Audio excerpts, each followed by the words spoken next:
Salut à tous, j'espère que vous allez bien, on se retrouve aujourd'hui pour une nouvelle vidéo. On va parler du match qui vient de se terminer entre le FC Barcelone et le FC Séville, demi-finale de Coupe du Roi au Sánchez Pizjuán.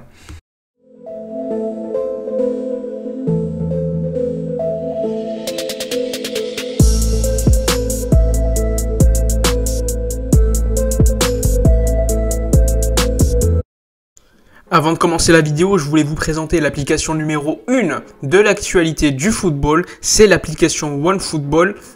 Comme vous le savez, cette application, elle est disponible sur l'App Store, mais pas que, également sur Android.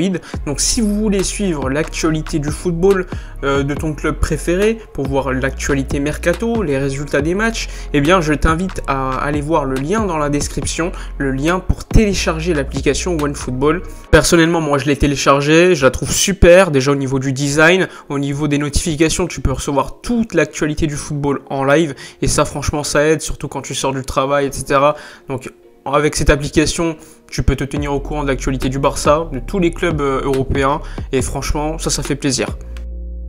Parlons tout d'abord des 11 mis en place par les deux coachs. Alors côté Barça, Ronald Koeman a décidé de mettre un 11 plutôt classique, même s'il y a une petite surprise. Alors au but Ter Stegen, pas de Neto évidemment, on l'a remarqué déjà la semaine passée que lors des matchs de coupe, Neto n'avait pas montré suffisamment d'entrain, et donc c'est Ter Stegen qui le remplace.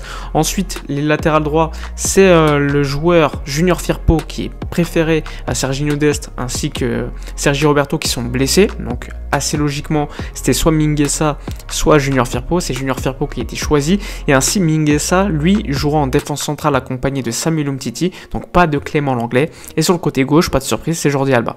Ensuite le 11 paraît plutôt logique, avec le milieu de terrain Frenkie de Jong, Pedri, Busquets, même si ces derniers temps Busquets c'est pas vraiment au top, notamment contre le Real Betis, mais bon après il y a qui d'autre, il y a Pjanic, Riqui Puig qui n'ont pas été bons non plus au Benito Villamarín, donc c'est plutôt logique.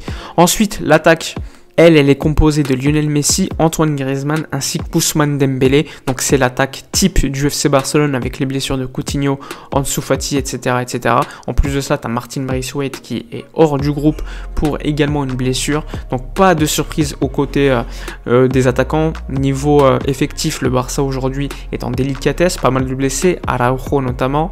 Et donc logiquement Ronald Koeman a dû bricoler et faire du mieux possible pour trouver un 11 compétitif.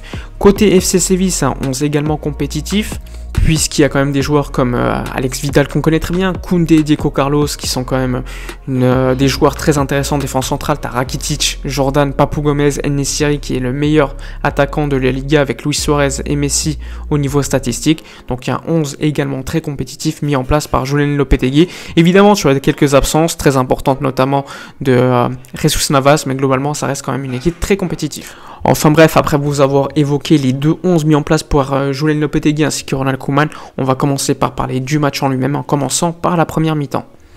Alors concernant la première mi-temps, bon, je peux le dire que lors des 10-15 premières minutes, on a été plutôt pas mal au niveau du pressing, on a été dominant au niveau de la position par rapport au camp de Séville. Après, il y a eu une grosse occasion, on a pris une très belle passe de Antoine Griezmann pour Lionel Messi. Malheureusement, il y a un gros arrêt de Yacine Bono, mais sinon, globalement, le Barça ensuite est retombé dans ses travers, c'est-à-dire un pressing qui n'était pas ordonné.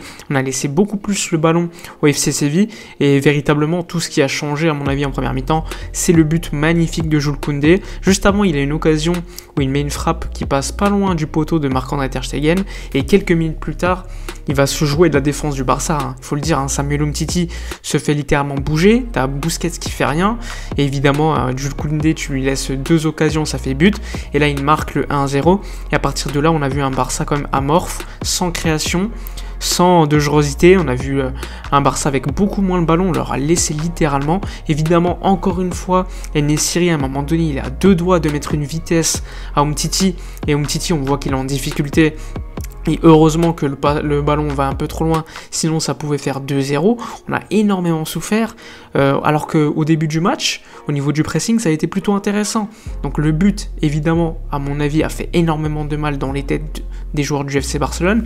Évidemment, après le FC Séville, ils se sont dit on mène 1-0, on va revenir un peu, on va se calmer, on va calmer le tempo du match. C'est ce qu'ils ont fait, et ils ont continué quand même à attaquer, ils ont été dangereux. On a vu que derrière le dos de Junior Firpo, ou encore de Jordi Alba, ils utilisaient utiliser les espaces. On a vu un grand Papou Gomez. Et côté Barça, j'ai vu un Busquets qui avait très bien commencé, mais qui par la suite a perdu trop de ballons, trop d'espace entre le milieu de terrain et la défense.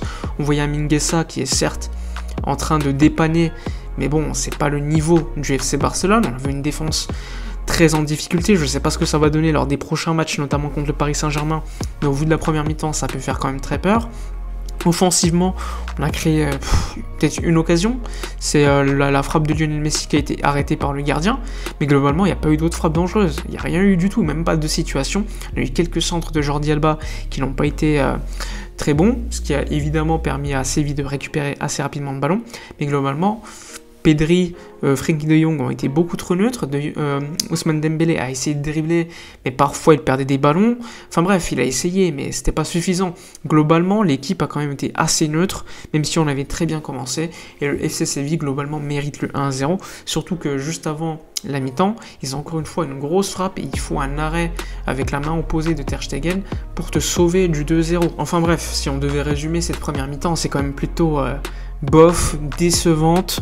Et le FC Séville mérite, à mon avis, de mener à 0 avec un Koundé monstrueux. Concernant la seconde mi-temps, on a vu une mi-temps un peu mieux au niveau du jeu par rapport à la première, mais ça reste quand même très bof. On a encore vu une fois que le Barça aurait pu marquer 1 ou 2 buts, mais à chaque fois, il n'y a pas l'efficacité devant. On aurait pu avoir un penalty, notamment sur Jordi Alba, mais Mateu Laos a décidé que c'était un coup franc, alors qu'au ralenti, on voit bien que c'est un penalty. Ensuite, le Barça, évidemment, a fait face à une équipe de Séville qui était très bien regroupée, qui a cherché à défendre et garder le 1-0.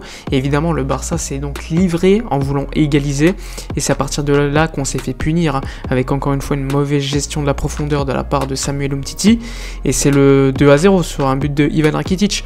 Donc tu vois encore une fois les difficultés du FC Barcelone au niveau de la gestion de la profondeur, qui est quand même une des qualités premières du Paris Saint-Germain qu'on va affronter d'ici quelques jours. Donc ça fait très peur, sachant que Junior Firpo n'a pas été bon, Umtiti n'a pas été bon, Mingueza, franchement j'ai pas envie de lui tomber dessus, mais c'était pas le plus mauvais, mais il n'a pas été bon également. Jordi Alba, on l'a vu très fatigué, Pedri également. Enfin bref, ça fait donc très peur pour la suite des événements, sachant que oui, la 2-0 en coupe, surtout qu'on va jouer au Camp Nou, il suffirait d'un but de Séville au Camp Nou pour que ça soit quasiment terminé pour nous. Je pense que ça va être très compliqué pour la coupe, et je pense que ça va être une élimination. J'ai pas compris pourquoi Ronald Koeman a fait des changements aussi tardifs, sachant que les joueurs étaient totalement cramés.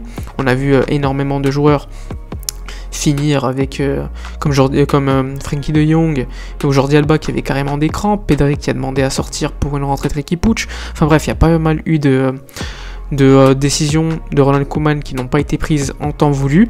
Il y a eu un Dembélé qui a été plutôt remuant en deuxième mi-temps sur son côté droit, mais beaucoup trop seul à mon goût. Et évidemment, quand tu marques pas, que tu as un penalty qui est pas sifflé, ça aide pas non plus, et qu'en plus de ça, défensivement, t'es pas solide, et bien contre une équipe contre Séville qui est très bonne tactiquement, tu te fais punir assez facilement. À la fin, tu as eu également la parade de Bono qui a été très très bon encore une fois lors de ce match. Donc tu sors avec une défaite assez difficile selon moi, même si franchement le FC Séville mérite de gagner, mais pas avec un tel écart. Je pense que le Barça aurait pu marquer un but au moins. Mais bon, franchement, je suis quand même déçu de la performance de l'équipe. On va pas trouver des excuses. Il va falloir vite se remettre dans le bain ce week-end, et sachant qu'il y a la Ligue des Champions qui va arriver assez rapidement également. Enfin bref, dites-moi dans les commentaires votre homme du match côté Barça, même si ça va être compliqué. N'oubliez pas de liker, commenter, partager et vous abonner à la chaîne si ce n'est pas fait. Moi je vous dis à demain pour une vidéo énorme, et d'ici là, comme d'habitude, portez-vous bien.